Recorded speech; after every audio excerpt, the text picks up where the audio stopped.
الحمد لله نحمده ونستعينه ونستغفره. الحمد لله نحمده ونستعينه ونستغفره ونؤمن به ونتوكل عليه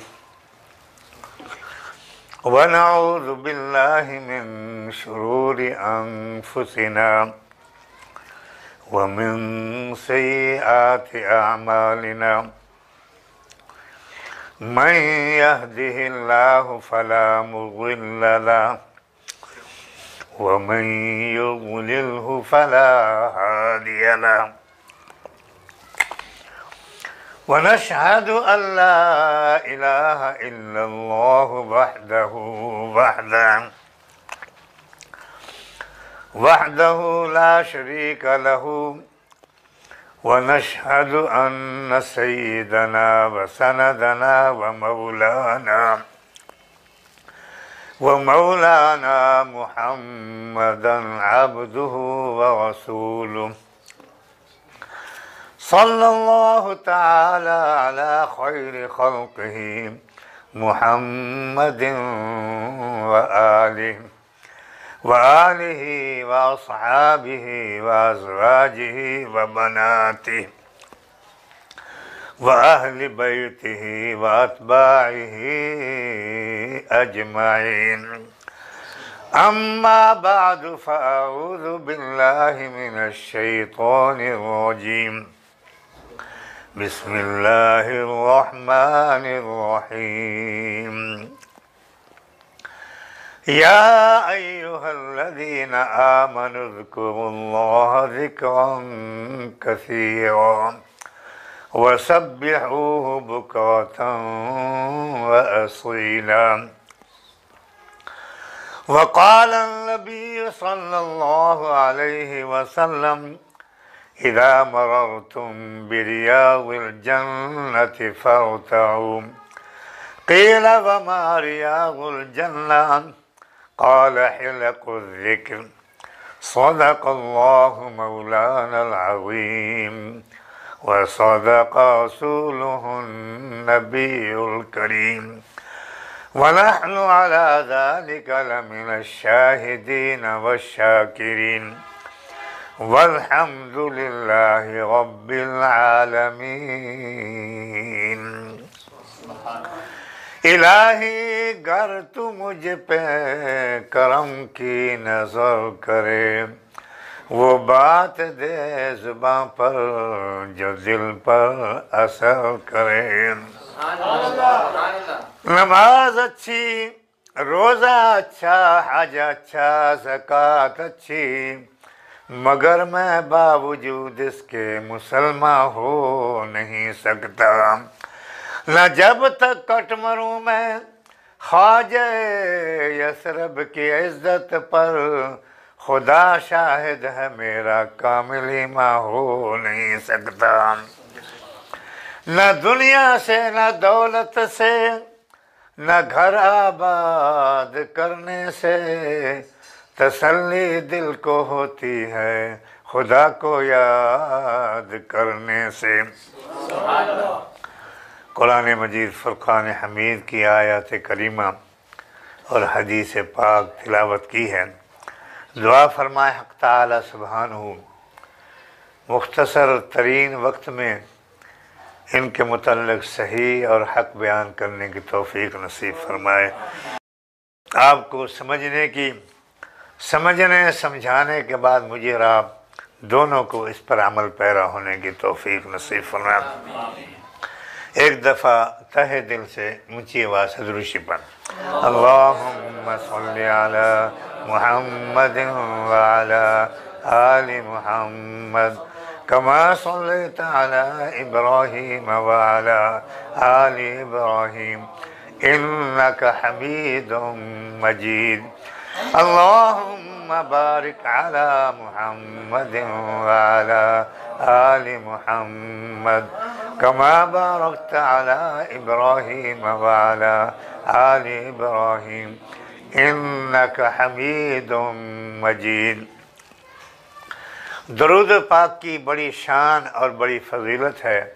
سرور کائنات، مفخر موجودات، تاجدار مدینہ، سرور سینہ، امام الانبیاء والمرسلین حضرت محمد مصطفیٰ صلی اللہ علیہ وسلم نے ارشاد فرمایا من صلی علیہ مرتن صلی اللہ علیہ عشرتن، جس شخص نے ایک دفعہ مجھ پر درود پڑھا اللہ تعالیٰ 10 دفعہ رحمت نازل فرمائے، ومن صلی علیہ عشرتن صلی اللہ علیہ 100 مرہ، اور جو شخص 10 مرتبہ درود شریف پڑھے گا اللہ تعالیٰ 100 دفعہ رحمت نازل فرمائے، اور جو شخص 100 مرتبہ درود شریف پڑھے گا اس کی دونوں آنکھوں کے اندر لکھ دیا جاتا ہے کہ یہ شخص نفاق سے اور جہنم سے بری ہے۔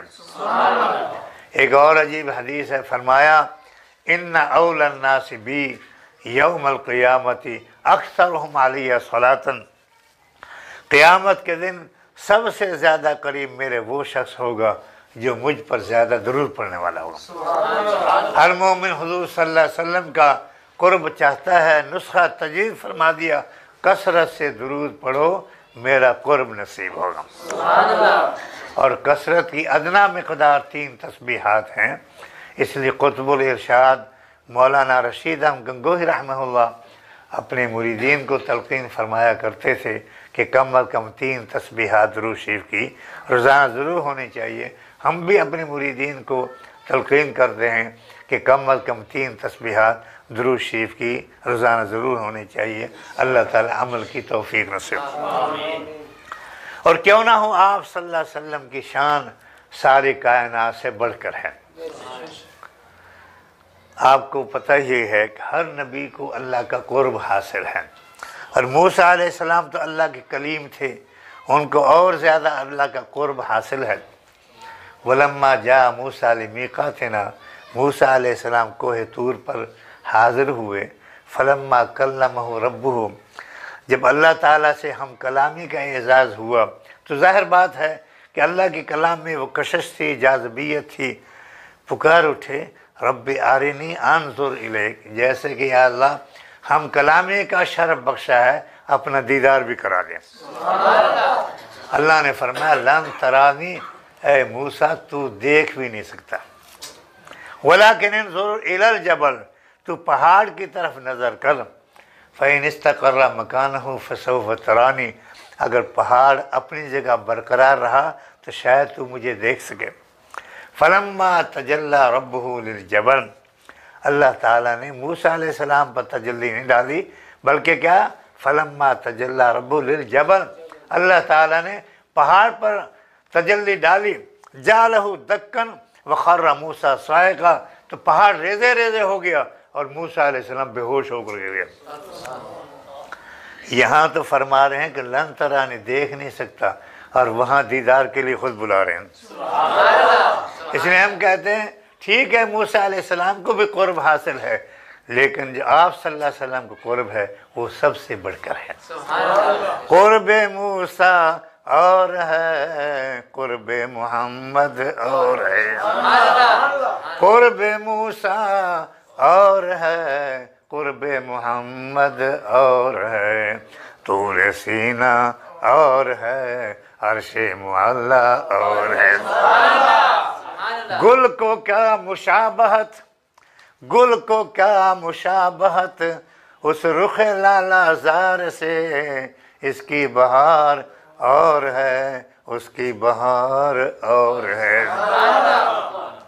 اسی لیے ہم کہتے ہیں یا صاحب الجمال بیا سید البشر، یا صاحب الجمال بیا سید البشر، من وجہک المنیر لقد نور القمر، اے سارے انسانوں کے سردار، اے حسن و جمال والے، مجھے تو یوں معلوم ہوتا ہے کہ چاند کو نور بھی تیرا چہرہ انور سے ملا ہے۔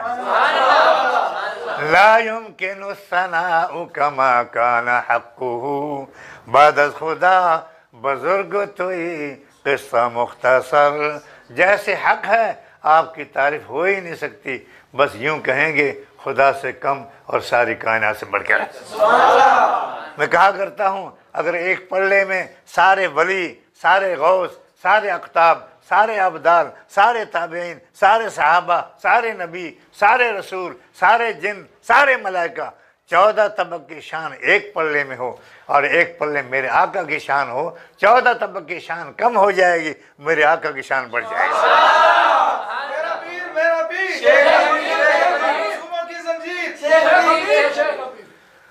اس لیے ایسے نبی عالی شان سے محبت ہونی چاہیے۔ اور آپ صلی اللہ علیہ وسلم ارشاد ہے لا یؤمن احدکم حتی اکون احب الیہ من والدہ وولدہ والناس اجمعین، تم میں سے کوئی شخص اس وقت تک مومن نہیں بن سکتا جب تک کہ میں اس کے والدین سے، اولاد سے اور سارے انسانوں سے محبوب نہ بن جاؤں، اس وقت تک مومن نہیں۔ صحابہ کرام نے سب کو قربان کیوں کیا تھا؟ اس لیے کہ ان کو حضور صلی اللہ علیہ وسلم سچی محبت تھی۔ جب سچی محبت تھی، وطن، برادری، مال سب چیز قربان کر دی۔ آج ہمارا حال کیوں خراب ہے؟ اس لیے کہ حضور صلی اللہ علیہ وسلم کی سچی محبت نہیں۔ اس لیے ہم تو کہتے ہیں محمد کی محبت دین حق کی شرط اول ہے، محمد کی محبت دین حق کی شرط اول ہے، اسی میں ہو اگر خامی تو سب کچھ نامکمل ہے۔ جب حضور صلی اللہ علیہ وسلم سے سچی محبت ہوگی تو وہ کہے گا میری صورت بھی آقا صلی اللہ علیہ وسلم جیسی ہو اور سیرت بھی آقا صلی اللہ علیہ وسلم جیسی ہو۔ دہلی میں ایک شاعر رہتا تھا، اس نے حضور صلی اللہ علیہ وسلم کی شان میں نعت لکھی، اشعار کہے۔ ایران میں ایک شخص رہتا تھا، اس نے خیال کیا اس نے حضور کی اتنی تعریف کی ہے، ایسے شاعر کی تو زیارت کرنی چاہیے۔ وہ بیچارہ ایران سے چلا اور اس وقت ہوائی جہاز تو نہیں ہوتے تھے، کاریں نہیں ہوتی تھی، بڑی مشکل سے ہندوستان پہنچا، پھر دہلی، وہ دہلی کو کیرول پکا تو نہیں، بڑی مشکل سے فلاں محلہ فلاں وارڈ مشکل سے پہنچے، دیکھا کیا حال کہ وہ شاعر حجام کے سامنے بیٹھا داڑھی کٹا رہا، اور اس نے کہا ظالم میں تیری زیارت کرنے کے لیے آیا اور تیرا حال یہ کہ داڑھی مڈا رہا۔ اس نے ایک عجیب بات کہی، اس نے کہا ماریش میں تراشیم دل کسرا نہ میں تراشیم، ہم داڑھی تو چیر رہے ہیں لیکن کسی کا دل تو نہیں چھیلتے۔ ماریش میں تراشیم دل کسرا نہ میں تراشیم، ہم داڑھی تو چھیل رہے ہیں لیکن کسی کا دل تو نہیں چھیلتے۔ اب ہمارے جیسا ہوتا تو کہتا بڑی معرفت دی گل ہے، لیکن وہ کامل تھا، کیا کہنے لگا؟ کہنا تو کہتا کسی کا دل نہیں سنا، بھلے سوگند بخدا تو دل محمد را میں تراشی، تو کسی کے دل کو نہیں چھیل رہا۔ یہ سنت کس کی؟ محمد صلی اللہ علیہ وسلم کی ہے، تو یہ اس طرح محمد کے دل پر چلا رہا۔ بات سمجھ آ کیا کہنے لگا؟ جزاک اللہ کے چشمم باز کر دی، جزاک اللہ کے چشمم باز کر دی، مرابا جانے جا ہم راز کر دی۔ تجھے اللہ تعالیٰ جزائے خیر دے، تو نے میری آنکھیں کھول دی اور تو نے مجھے اپنے محبوب کے ساتھ ملا دیا۔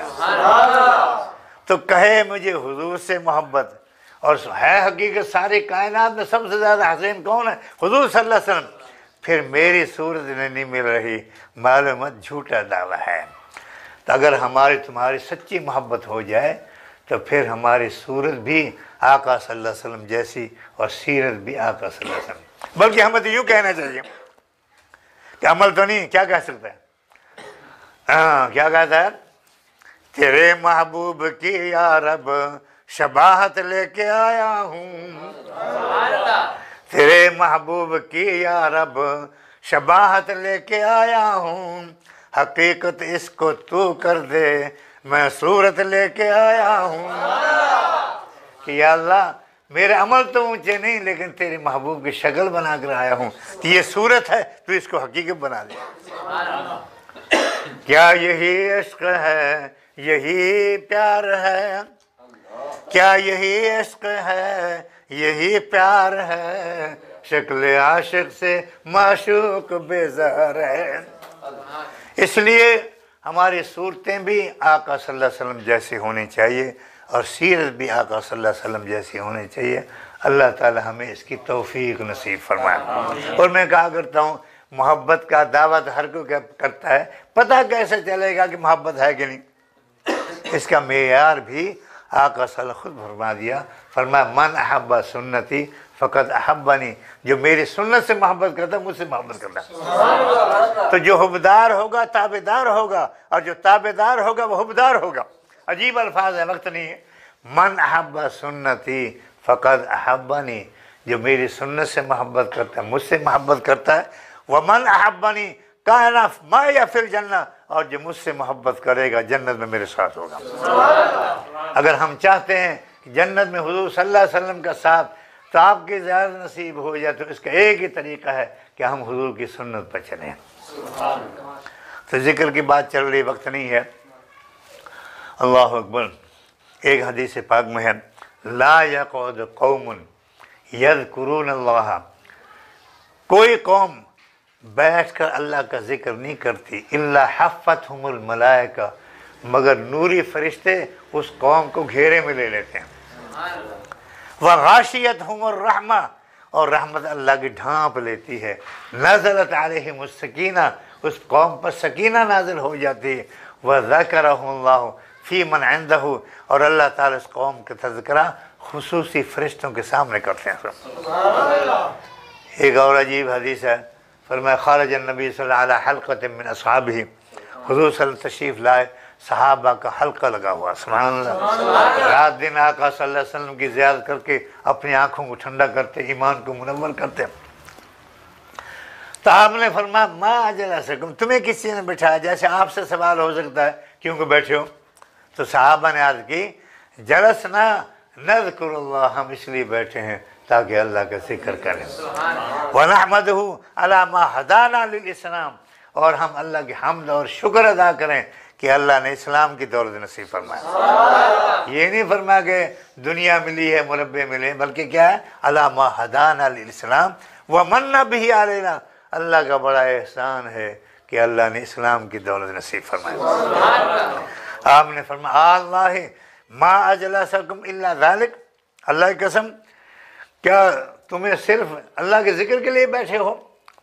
تو صحابہ نے عرض کی اللہ ما جلسنا الا لذالک، اللہ کی قسم اور کسی کام کے لیے نہیں بیٹھے، صرف اللہ کے ذکر کے لیے بیٹھے۔